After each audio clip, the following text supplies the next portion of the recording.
Bonjour à tous et bienvenue dans ce nouvel épisode d'Anomia. Je m'appelle Valentin Doncty-Bernard et j'ai décidé de créer ce podcast pour vous permettre de découvrir la vraie vie des avocats. Anomia, c'est un cabinet de conseil en stratégie spécialisé exclusivement sur les cabinets d'avocats. Dans le cadre de notre mission, nous réalisons des formations business dédiées aux avocats, du coaching ainsi que des missions de conseil pour leur structure. Dans ce nouvel épisode, vous allez découvrir ma conversation avec Jean-Louis Fourgou. Maître Fourgou est un avocat passionné. À plus de 30 ans de barre, il vous parle uniquement de ses concepts de business et de ce qu'il a développé au sein de son activité. Quel a été son positionnement? Il nous parle également de la fusion qui a été mise en place avec Fidal, de ses canaux d'acquisition, de son positionnement marché sur le droit de la concurrence et des dossiers qu'il a en ce moment et comment il a réussi à les avoir.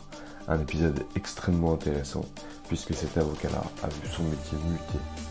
Je ne vous en dis pas plus et je vous laisse écouter ce nouvel épisode d'Anomia. Bonne écoute. Eh bien écoutez, bonjour maître Jean-Louis Fourgou, je suis ravi de vous recevoir aujourd'hui parce que pour une fois, on est dans mes locaux à Station F, à l'incubateur d'HEC. Je suis ravi que vous ayez fait le chemin et qu'on ait pu se voir. Bonjour Valentin, merci de me recevoir ici, dans ces beaux locaux. Eh bien avec grand plaisir. Alors on va revenir un petit peu sur votre parcours, mais déjà je voulais souligner et dire à nos auditeurs que vous n'êtes pas n'importe qui. Ça fait quand même 34 ans, même 35, que vous exercez le métier d'avocat. Eh oui, 35 ans, et j'ai l'impression non pas d'avoir démarré hier, parce que quand même, mais je prends toujours autant de plaisir à exercer le métier. C'est ça qui est assez particulier. Eh bien c'est une excellente chose. Alors immédiatement, moi je vais dire à nos auditeurs ce que vous faites, et vous le décrirez beaucoup mieux que moi a posteriori. Vous êtes spécialisé en droit de la concurrence, que ce soit du grand droit de la concurrence ou ce qu'on appelle vulgairement du petit droit de la concurrence.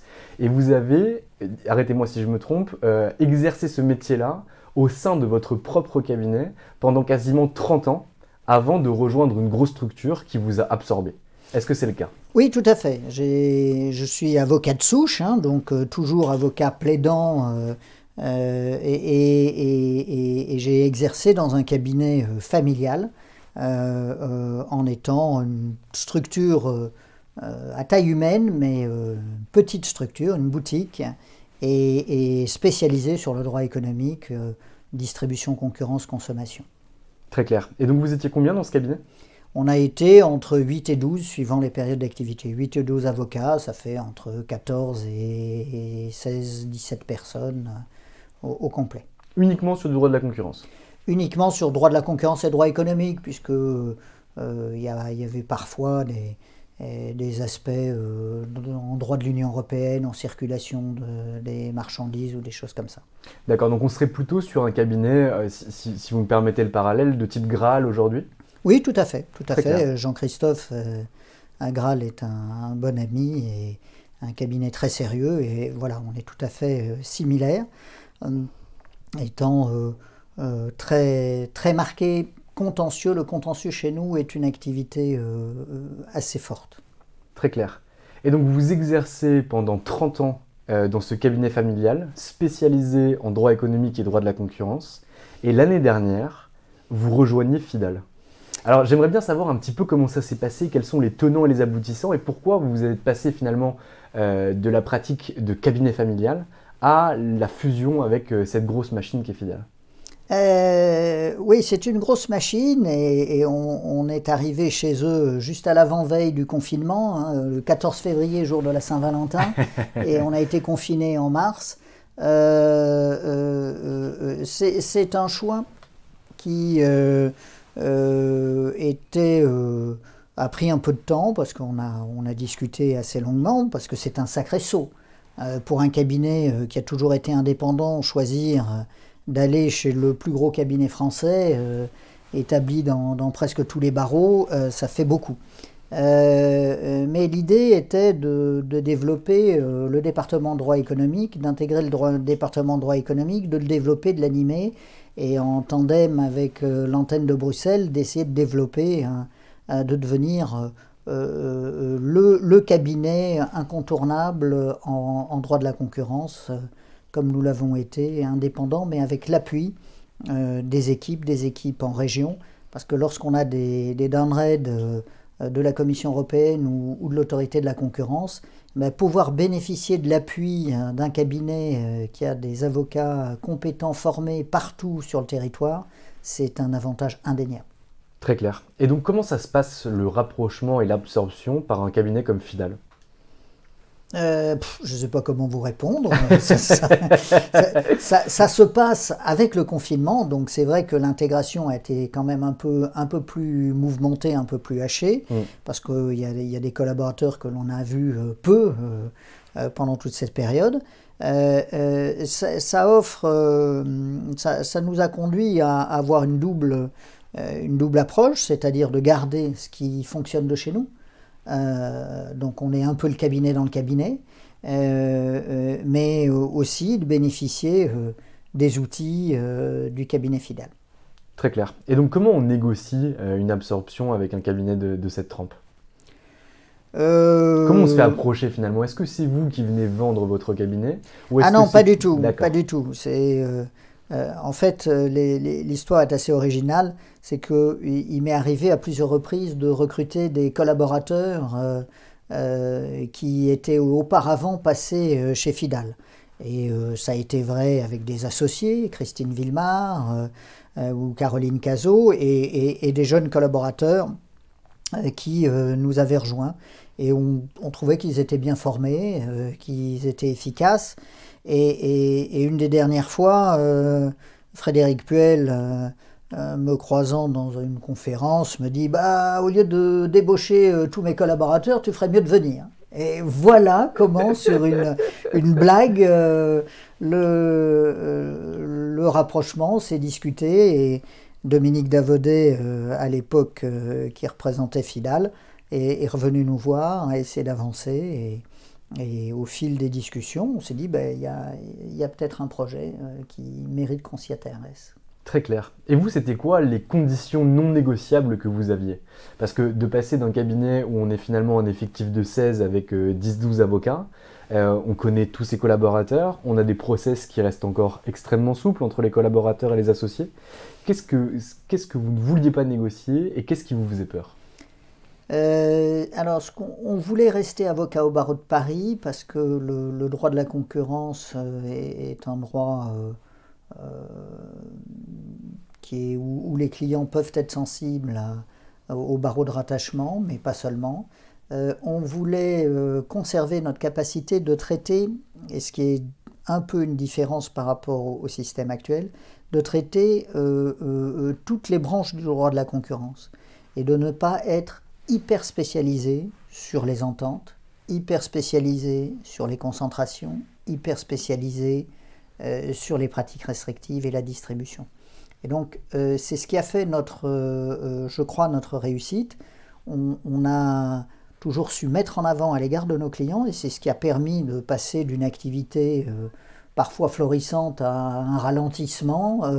Le droit des pratiques anticoncurrentielles s'est un peu appauvri parce qu'il y a moins de dossiers à l'autorité, et donc nous avons toujours conservé un très bon niveau d'activité parce que justement nous sommes répartis sur plusieurs domaines. Très clair. Et donc, qu'est-ce que vous vouliez conserver en arrivant au sein de ce cabinet d'avocats-là, en termes de, non pas du coup de pratique juridique, mais vraiment de liberté, de pouvoir de décision ? Est-ce que ça vous faisait peur ou pas du tout ? Oui, alors c'est ce qui... On a été convaincus sur le fait que Fidal semblait intéressé justement par notre façon de fonctionner, qui était plus la façon de fonctionner d'un petit cabinet où il y a des échanges et on travaille beaucoup plus en équipe. Les associés ne sont pas des chasseurs solitaires, n'étaient pas des chasseurs solitaires chez nous, mais il y avait un vrai travail en équipe entre les associés. On se repassait la balle et on intervenait très souvent en duo sur les dossiers avec Léla Javadi, mon associé, et on faisait participer les collaborateurs beaucoup plus au travail d'accompagnement, de suivi des clients. Et ça, c'est ce que l'on voulait garder, et sans être trop cloisonné et sans être trop attaché à la gestion par le chiffre. Très clair. Alors ça me plaît. Qu'est-ce que vous avez trouvé de positif à aller du coup chasser, entre guillemets, si vous me permettez l'expression, les clients en duo plutôt qu'en solo ? Ah ben ça, j'y tiens et je ne le lâcherai pour rien au monde. C'est que on est beaucoup plus fort en groupe qu'en meute que tout seul. Et on a une capacité, une vision beaucoup plus large sur les dossiers que lorsqu'on travaille seul. Et donc, pour le client, c'est un plus. Par ailleurs, comme on est aussi assez impliqué dans des contentieux lourds, des gros contentieux de concurrence, être plusieurs associés sur le dossier, ça permet une permanence pour le client. Il sait qu'il aura toujours un associé au téléphone, même si l'autre est en train de plaider ou occupé ailleurs, il sait qu'il aura toujours un associé qui connaît le dossier et qui peut lui répondre. D'accord, donc c'est pas en termes uniquement d'acquisition client, donc au moment de la conversion où finalement la personne qui a une problématique vous mandate en tant qu'avocat que vous êtes deux, mais même au moment où finalement on va traiter le dossier au day-to-day dans l'avancement du dossier pour le client. Tout à fait, parce que il y a des contacts qui passent mieux avec tel ou tel, hein. On n'est jamais sûr d'accrocher, d'avoir le bon argument, le bon moyen à plusieurs pour convaincre un client de nous confier un dossier important. Eh bien, le fait d'avoir plusieurs approches peut le rassurer. Et donc, ça peut être une question d'âge, ça peut être une question de visibilité, ça peut être une question de technique, ça peut être une question de sourire, de confiance qui passe. Tout joue et tout peut être utile. Très clair. Et donc, on va revenir sur votre cabinet avant de rejoindre le cabinet Fidal. En termes de positionnement, comment vous étiez positionné sur le marché ? C'est-à-dire, pourquoi moi, j'irais voir maître Jean-Louis Fourgou ou son cabinet d'avocat, plutôt que le cabinet Graal, plutôt que le cabinet Gide ou plutôt que le cabinet Fidal, qui avait aussi un département droit de la concurrence avant que vous arriviez ? On faisait partie des cabinets considérés comme incontournables sur concurrence distribution. Comme je vous le disais tout à l'heure, notre spécificité était de marier le conseil et le contentieux. Et donc ça, c'est un point important. Et notre deuxième spécificité, c'est de connaître aussi bien les procédures lourdes des autorités de concurrence que le contentieux commercial. Et donc le plus, après, c'était de connaître côté fournisseur ou côté distributeur. Nous n'étions pas spécialisés sur un secteur. On travaille beaucoup par analogie. On travaille pour les boulangers, on travaille pour des radios, on travaille pour des régies publicitaires, on travaille pour le secteur industriel avec des brasseurs, des compagnies pétrolières. Le fait de ne pas avoir de secteur de spécificité fait que tous les autres peuvent venir nous voir. Et ils savent qu'il y a une connaissance, et une connaissance des métiers, une compréhension des métiers, parce que dans notre matière, il faut s'intéresser au business de nos clients pour pouvoir bien les défendre. Ah, ça me plaît vraiment. Ça veut dire finalement que vous dites que vous n'avez pas finalement de positionnement sectoriel, mais en fait vous en avez un.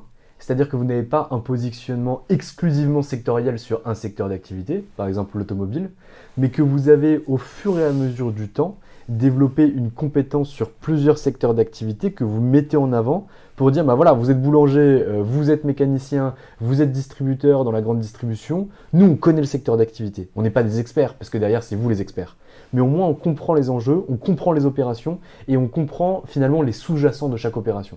Exactement. Et pour le droit de la concurrence est un droit extrêmement pratique et il faut bien comprendre les enjeux économiques, les flux financiers, les retours sur investissement de nos clients et dans une simple opération promotionnelle, eh bien, se dire mais quelles sont pas seulement les règles de droit, on ne va pas dire oui, non sur une opération promotionnelle, mais on va essayer d'analyser, de voir comment on peut aider pour démolir une stratégie d'un concurrent.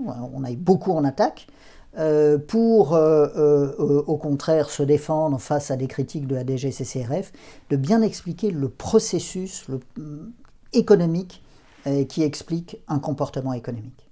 Très clair.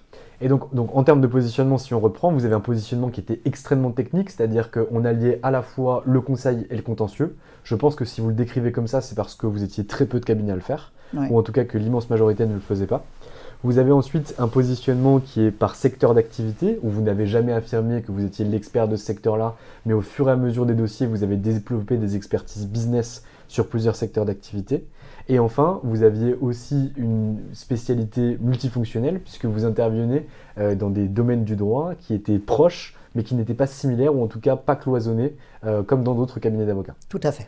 Mais alors, du coup, ça, c'est un positionnement qui est un positionnement interne, c'est-à-dire comment moi, client, je suis, je sais pas, aujourd'hui, je travaille pour Shell. Shell fonctionne avec différents... alors, je sais pas comment fonctionne Shell, je sais pas s'il fonctionne en franchise ou autre, mais en tout cas, je suis Shell. Comment je sais tout ça de votre cabinet d'avocat? Comment je sais ce qui se cache derrière, finalement? Parce que vous êtes le seul à le savoir, finalement.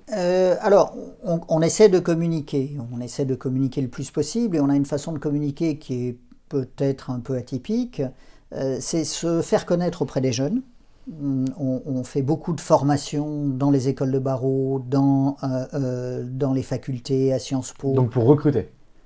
Pas seulement pour recruter. Pour ces jeunes qui se forment, des jeunes diplômés, et c'est vrai pour les jeunes d'HEC ou autres, quand ils seront dans des fonctions, se diront « Ah ben tiens, j'en connais un, il était bon quand j'étais à la fac ». Voilà. Ça, c'est un premier point. Et puis, c'est une façon de récupérer de l'information sur l'évolution des mentalités de nos clients et de nos clients possibles. La deuxième façon de communiquer, ce sont des articles de doctrine. On est très marqué réflexion, formation, et donc Léla et moi, nous intervenons beaucoup dans les commentaires, les revues trimestrielles de la revue Concurrence et toutes les revues scientifiques sur cette question. Donc on essaie de se rappeler à l'occasion à nos clients pour qu'ils voient que sur tel sujet précis, telle actualité, aujourd'hui c'est le Digital Market Act, l'évolution de la distribution digitale, ce sont des sujets, pure player. Voilà, et pure player, comment vont se comporter les réseaux, comment on peut faire évoluer lorsqu'on est utilisateur d'une plateforme, comment on va pouvoir utiliser les armes, se défendre, essayer de contester les clauses, essayer de mettre en jeu la responsabilité de la plateforme. Ça, ce sont des éléments où on a toujours essayé de se placer comme un peu en réflexion et un peu en vigie pour nos clients. Donc ça, je comprends bien, c'est-à-dire que les deux points, moi j'aimerais bien revenir un petit peu sur ces deux points. Donc ça, ce sont deux points qu'on appelle chez nous de la stratégie de notoriété. C'est comment finalement réussir à se faire connaître. Donc se faire connaître sur le premier point que vous avez développé, donc c'est-à-dire sur les formations à Sciences Po, aux écoles d'avocats, à HEC ou que sais-je. Là, on est sur de la stratégie de notoriété, pour moi, qui est très en amont du funnel d'acquisition. Puisque derrière, finalement, ces jeunes qui vont être devant vous, le jour où ils feront appel à vous, c'est peut-être dans 10 ans minimum. Donc mais je vise encore à 10 ans. Vous avez bien raison.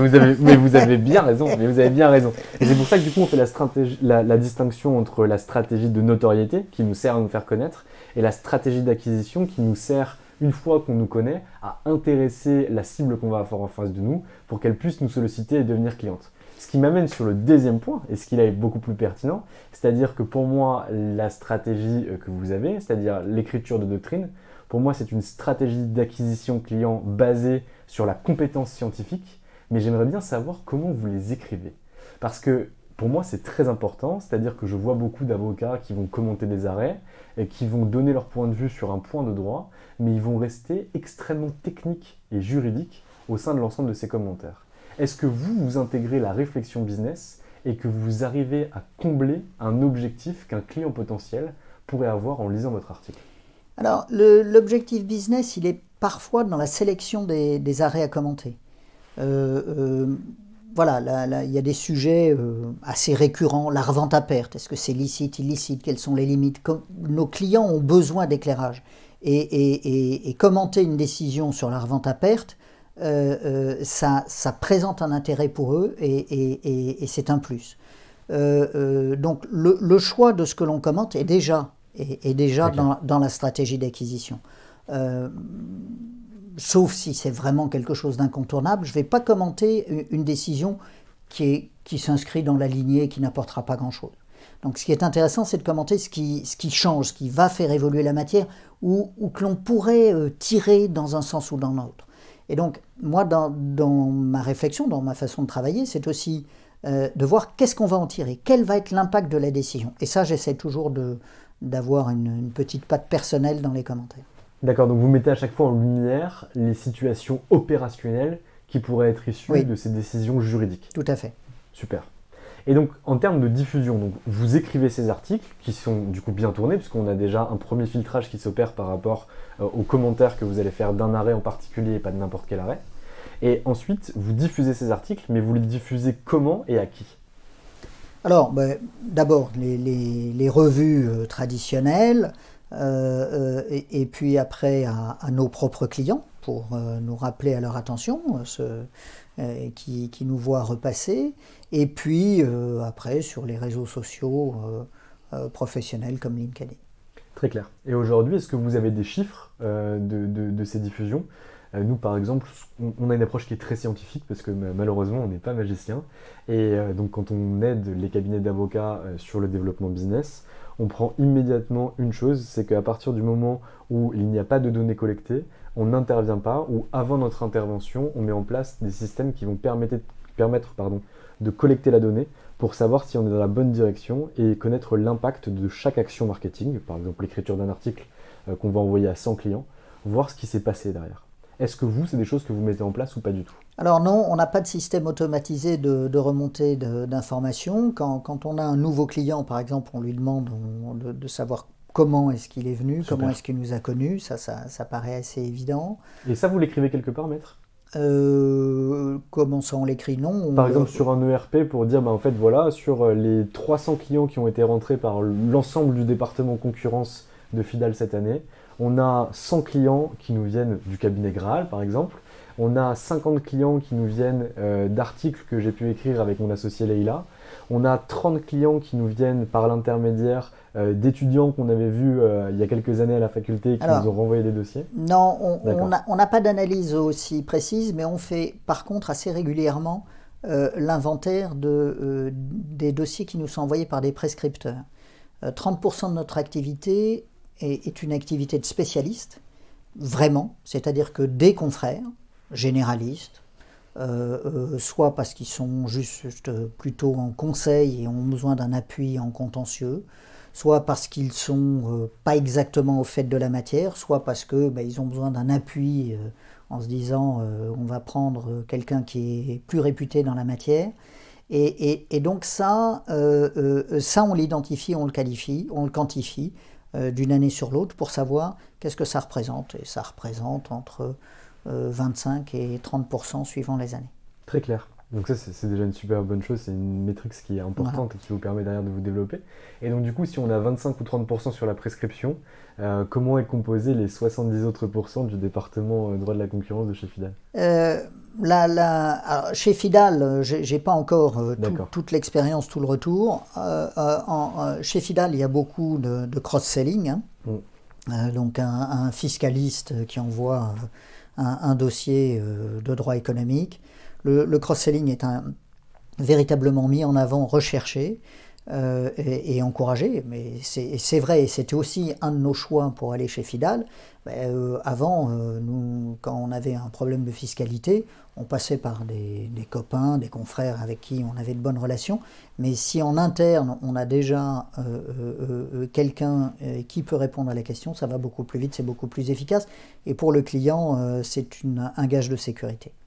Très clair. Et donc du coup, pour le cross-selling, ça représente du coup la globalité du reste du chiffre d'affaires ? Non, il y a des clients qui demeurent attachés. Alors là, je raisonne un peu, je suis dans une phase intermédiaire, mais il y a des clients qui demeurent attachés, qui ont un flot régulier de dossiers et qui, lorsqu'ils ont un nouveau gros dossier, choisissent le cabinet avec qui ils ont l'habitude de travailler et lui confient ceci.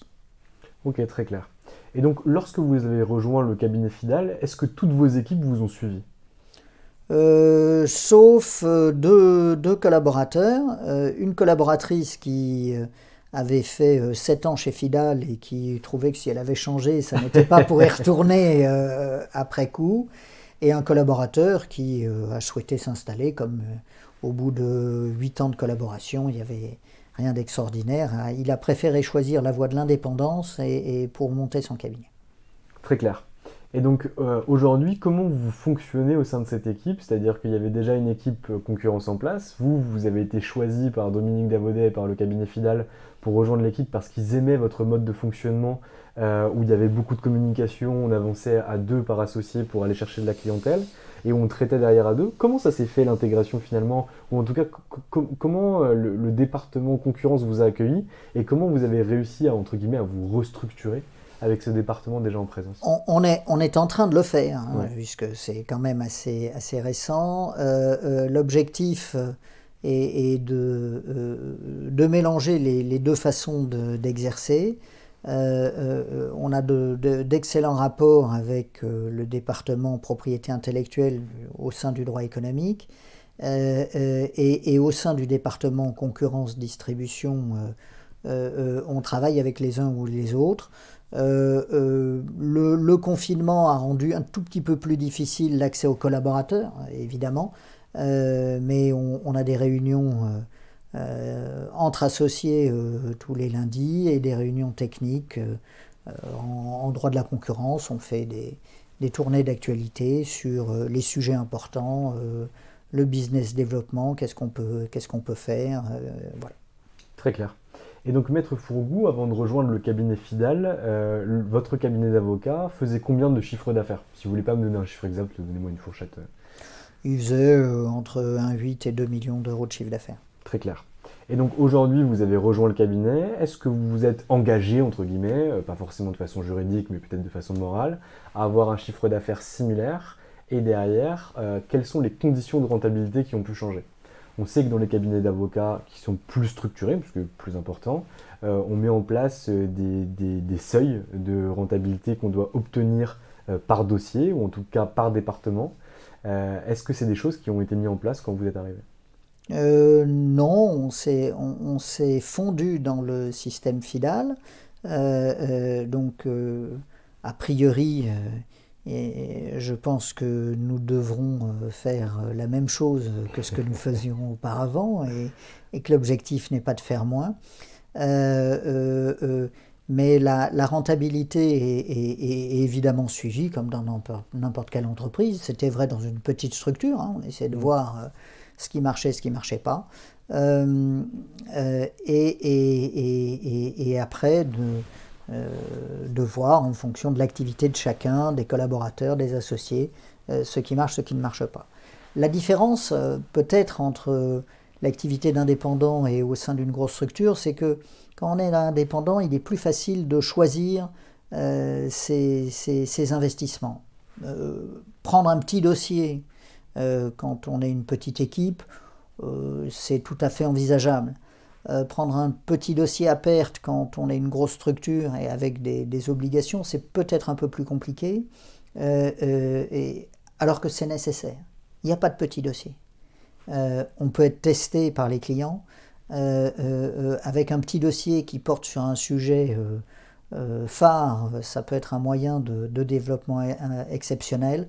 Et donc ça c'est une approche que moi je souhaite pouvoir poursuivre, c'est-à-dire l'impression, l'intérêt et pas le rendement immédiat.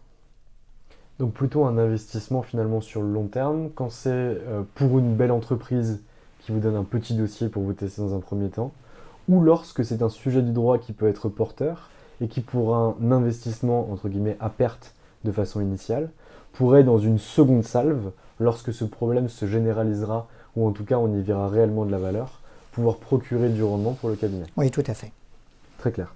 Aujourd'hui, si on prend vraiment votre département en droit de la concurrence, vous nous avez dit tout à l'heure que vous aviez plusieurs métiers. Donc on avait le grand droit de la concurrence avec tout ce qui va concerner les ententes, les concentrations, les abus de position dominante peut-être également, et tout ce qui va concerner le petit droit de la concurrence, donc avec tout ce qui va concerner les pratiques restrictives de concurrence, tout ce qui va concerner les différents réseaux de distribution. Aujourd'hui, à l'intérieur de ces activités, est-ce que vous avez matérialisé ce que nous on appelle des centres de profit, C'est-à-dire, est-ce que vous êtes capable, avec un camembert ou n'importe quoi, de savoir quelles activités aujourd'hui vous rapportent le plus de chiffre d'affaires et quelles activités sont les plus rentables en termes d'opération? Oui, ça c'est assez facile, il n'y a pas besoin d'avoir un outil de gestion très développé. Maintenant, tous les logiciels cabinets permettent de mettre la nature du dossier, l'objectif, les différents mots-clés en quelque sorte du dossier, et après de tirer en fonction des temps passés des grilles de facturation. Nous avons toujours travaillé, toujours, pas sur les 35 ans, mais toutes ces dernières années, nous avons travaillé sur la base du temps passé, Ouais. et avec des facturations détaillées. Donc on sait parfaitement les honoraires facturés dossier par dossier, et en fonction des collaborateurs et des associés qui interviennent, on connaît à peu près le taux de rentabilité. D'accord. Et donc du coup, c'est vrai, vous avez raison, c'est-à-dire que tous les logiciels métiers aujourd'hui le font, mais ce qui est le plus important, c'est qu'est-ce que vous faites de ces données? Comment vous allez les exploiter pour prendre Ça des décisions? permet, c'est un tout petit peu compliqué. Il y a des dossiers, par exemple, je m'occupe du contentieux de masse pour une chaîne de télévision payante. Simplement, le contentieux de masse est très réduit, parce qu'il y a presque plus de contentieux. Donc, l'effet volume n'est pas là, mais l'effet visibilité est présent chez le client est là. Donc voilà, ce sont parfois des choix à faire, à peu près tout à l'heure, comme vous le disiez, la rentabilité immédiate ou l'investissement à long terme. Et donc, après, ce sont des choix et des décisions internes à prendre. Et c'est des décisions que vous avez l'opportunité de prendre vous-même? Oui. Très clair. Parce que j'ai pu discuter, alors du coup je ne donnerai pas de nom, avec certains avocats de chez Fidal, notamment pour nos formations business partner, et des avocats qui parfois étaient assez haut placés au sein de leur bureau, de leur département ou de leur région, n'avaient pas eux-mêmes l'opportunité de faire appel à un prestataire extérieur sans passer par l'organe central. Donc c'est pour ça que je vous pose cette question. Ok, très clair. Et du coup, vous exercez maintenant depuis 35 ans, vous avez rejoint le cabinet Fidal. Qu'est-ce qu'on a encore comme objectif après 35 ans de bar, quand on a encore de si beaux dossiers tels que ceux dont vous venez de parler? Continuer à s'amuser. Et c'est ça, moi je suis passionné par mon métier. C'est un métier extraordinaire qui permet de marier l'aspect commercial, développement, gestion de cabinet, l'aspect réflexion intellectuelle, écriture, et l'adrénaline de l'audience, de la plaidoirie, la réflexion, la stratégie, construire la stratégie des dossiers. Ça, moi, je trouve qu'il n'y a pas beaucoup de métiers qui sont aussi variés et qui offrent une telle palette d'interventions. Je suis assez d'accord avec vous, et c'est vrai que c'est un retour qu'on a extrêmement souvent. Très clair. Et est-ce que vous avez des anecdotes, des dossiers incroyables sur lesquels vous avez bossé, des incidents d'audience, des choses qui vous ont particulièrement marqué, de façon positive ou négative? Oui, on a toujours des anecdotes. J'écoute. Quand on est jeune, moi j'étais jeune avocat et je plaidais une histoire de distribution. À l'époque, c'était du pénal dans une cour d'appel à Dijon, et le président était très énervé. Il me dit « Mais arrêtez de crier !» Alors je me mets à parler tout doucement. Il dit « Mais qu'est-ce que vous dites ?» Donc voilà, des petites choses comme ça. Après, il y a les rapports avec les clients qui ne sont pas toujours simples. Il y en a qu'il faut savoir maîtriser et qu'il faut savoir un peu engueuler.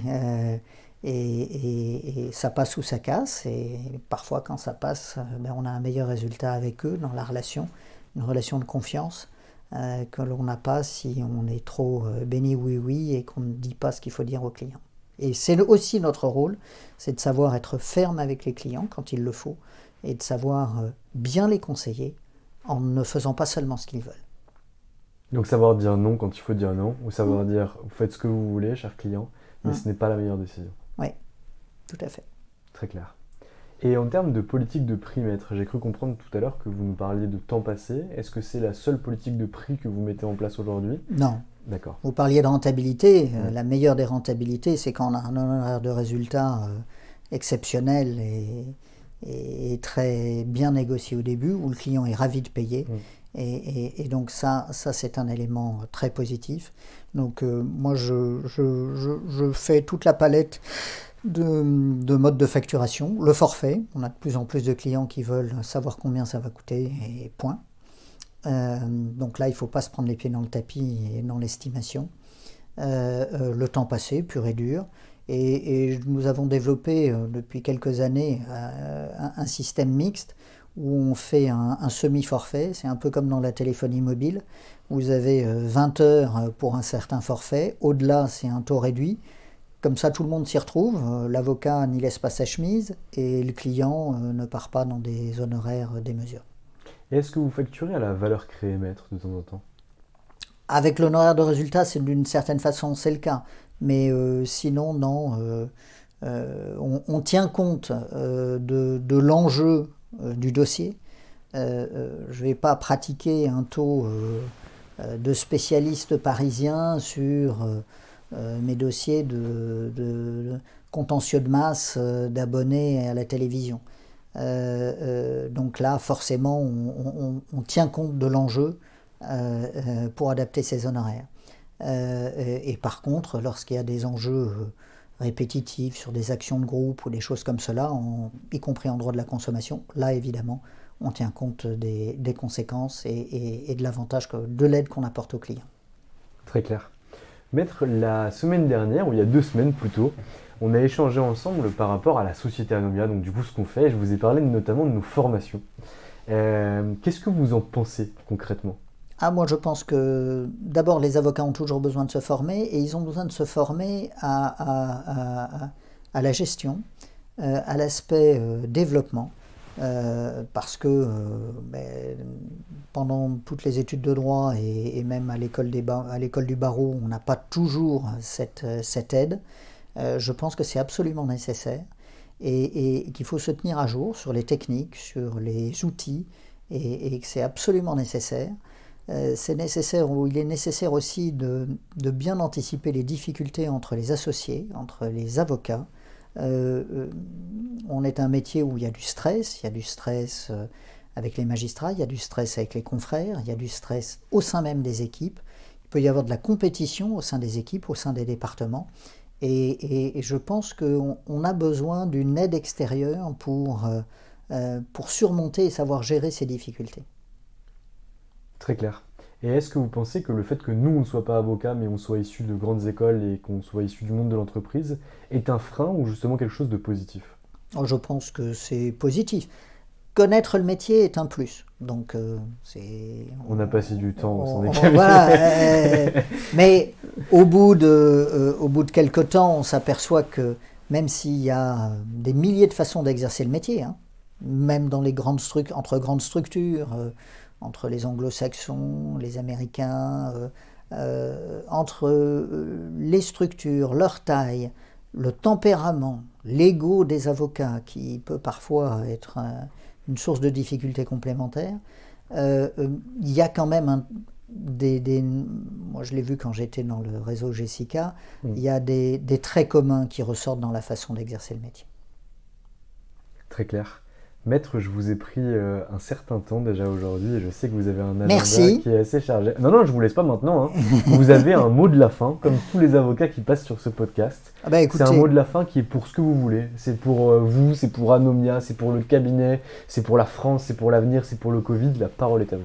Mais je n'avais pas réfléchi spécifiquement à ça. Moi, je vous souhaite de réussir dans votre projet de développement. Parce que si vous réussissez, ça veut dire que vous allez aider les avocats que vous allez accompagner. Et donc ça, c'est déjà un élément extrêmement positif. Et je souhaite, de façon un peu plus intéressée, que cette crise du Covid soit un mauvais souvenir et qu'on puisse repartir sur des rendez-vous physiques, des déjeuners avec les clients, un peu de bonne humeur, sans nécessairement être bloqué par nos masques. Et je pense qu'on peut être optimiste, ça va revenir. Eh bien écoutez maître, je vous remercie et j'espère qu'à l'occasion, on aura l'occasion d'aller déjeuner ensemble sur le parvis de la Défense pour vous voir en bas de la tour. Ou ailleurs. Ouais. Je vous souhaite Merci. une excellente journée maître, merci beaucoup. Et voilà, c'est fini pour aujourd'hui. J'espère que cet épisode vous a plu. Pour découvrir tous les contenus qu'Anomia propose, vous pouvez vous rendre sur www.anomia.fr. Vous y trouverez des vidéos, des podcasts, des articles et également nos propositions de formation et d'accompagnement dédiées aux avocats, dédiées au business des avocats. Je vous souhaite une excellente journée et n'hésitez surtout pas à nous contacter. À bientôt.